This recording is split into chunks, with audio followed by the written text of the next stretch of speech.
वो अरबों रुपए काम के आएंगे। मेरे प्रश्न का उत्तर दो, हंसिए मत। मैं पूछ रहा हूं अगर आप पैसे वाले हैं तो पर 25 घंटे कर दो ना, समय तो 24 घंटे है। एक जब अंग्रेजों का जमाना था तो एक वायसराय जंगल में से मतलब खेत में होकर निकल रहा था, तो पहले आपने वो देखे रेंट, रेंट रेंट देखें, हाँ जो बाल्टी चलती थी बस, तो वो वहां से जब जा रहा था तो एक किसान रेंट चला रहा था, पानी अपने खेतों में दे रहा था, तो उसने वो गूल कहते थे नाली, आजकल उसे नाली कहते, तो गूल में से पानी बहता हुआ जा रहा था। घोड़े ने, वो घोड़े पे बैठा हुआ, तो घोड़े ने जैसे ही देखा कि पानी है तो उसने अपनी गर्दन नीचे की गूल में से पानी पीने के लिए। लेकिन उस जो बाल्टी वाला चैनल है उसकी आदत है कि वो जैसे ही रुकता है तो वो खट की आवाज करता है, रेंट की आवाज खट की होती है। तो जैसे ही घोड़े ने गर्दन नीचे की तो खट की आवाज हुई और उसने फिर गर्दन ऊपर कर ली। कोई बात नहीं, हो शायद संभव है ऐसे ही हो गया हो। घोड़े ने दोबारा गर्दन नीचे की लेकिन फिर खट की आवाज हुई और फिर घोड़े ने गर्दन ऊपर कर ली। तब तीसरी बार ऐसा हो गया, घोड़ा पानी नहीं पी पाया, तो वायसराय है वो नाराज हुआ, ए ब्लडी इंडियन, हमारा घोड़ा पानी पीना मांगता है तो मशीन को बंद करना मांगता है, खटखट नहीं होना मांगता। तो बेचारा वो डर गया किसान, वायसराय तो उसने मशीन बंद कर दी, और जब रेंट बंद हुआ तो पानी आना बंद हो गया।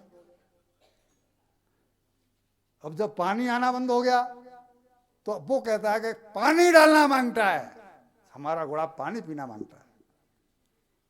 अब बेचारे ने फिर चालू कर दिया, अब घोड़े ने फिर गर्दन नीचे की तो खट, और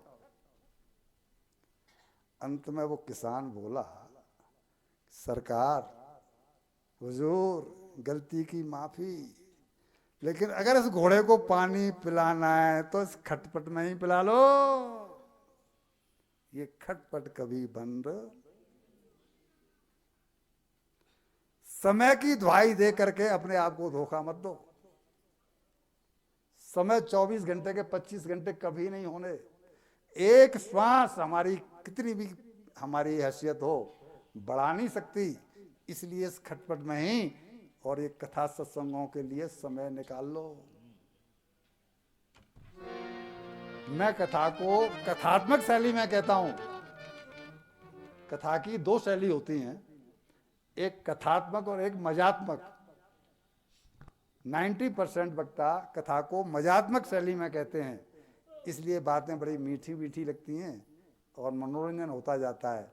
मैं पहले ही आपसे फिर माफ़ी मांग लेता हूँ, मेरी दृष्टि में आप सब मेरे अपने हैं, इसलिए मैं, चूँकि मुझे तो आपसे कुछ चाहिए नहीं, तो इसलिए मैं आपको बार बार चोट पहुँचाऊँगा और मेरा प्रयास होगा कि जब कथा को हम विराम दें तो कोई एक जना तो कहे कि हाँ मैंने कुछ पाया, यहाँ से मैं कुछ लेकर के जा रही हूँ या जा रहा हूँ, नहीं तो बेकार ना हुआ। व्यस्त रहना महत्वपूर्ण नहीं है। हम जो व्यस्तता दिखा रहे हैं ना, व्यस्त होना महत्वपूर्ण नहीं है। व्यस्त तो वे भी हैं जो उसमें व्यस्त हैं जो कि उनके किसी काम नहीं आता। अब जैसे कि हमारे प्रभु जी को नींद आ गई और ये व्यस्त है बेचारे, पर उसको जिसको कि छोड़ के जाना है। व्यस्त रहना है तो किसी उद्देश्य को लेकर के व्यस्त रहिए। क्या उद्देश्य? मैं नहीं कह रहा हूं, मुझे कोई मत पकड़ लेना भाई, यहां लिखा है व्यस्त रहना है तो किसी उद्देश्य को लेकर रहिए। अब फिर मैं जो लाइन कहने जा रहा हूं भाई, मुझे माफ करना, कोई पकड़ मत लेना नीचे। लाला जी आप बचा लोगे ना, कोई नीचे पकड़े तो ध्यान रखना, क्योंकि निरुद्देश्य जीवन तो पशु का होता है। और भाई आप गाड़ी में एक्सीलेटर डाल दिया और छोड़ दी गाड़ी, बोले कहाँ जा रहे हो? बोले ये पता नहीं है, कोई उद्देश्य है नहीं जी, मतलब गाड़ी तो चला दी, अरे भाई कहीं तो जा रहे हो, कहीं तो स्टॉप लोगे? बोला जब तक पेट्रोल है जब तक चलती रहेगी, कोई उद्देश्य हमारा नहीं है। तो कभी तो साला खड्डा आएगा, कभी तो समुद्र आएगा, कभी तो खाई आएगी, कुछ तो आएगा परिणाम। उद्देश्य होना चाहिए, एक एम लेकर के हम जीवन जिए, पर्पजलेस नहीं, विद पर्पज।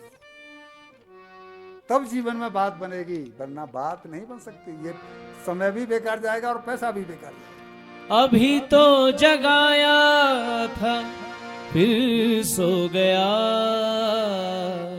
उठ परदेसी तेरा वक्त हो गया। आपको मार्च में जगाया था, अगर आप मार्च में कथा करने गए थे ना, तो आपको मार्च में जगाया था।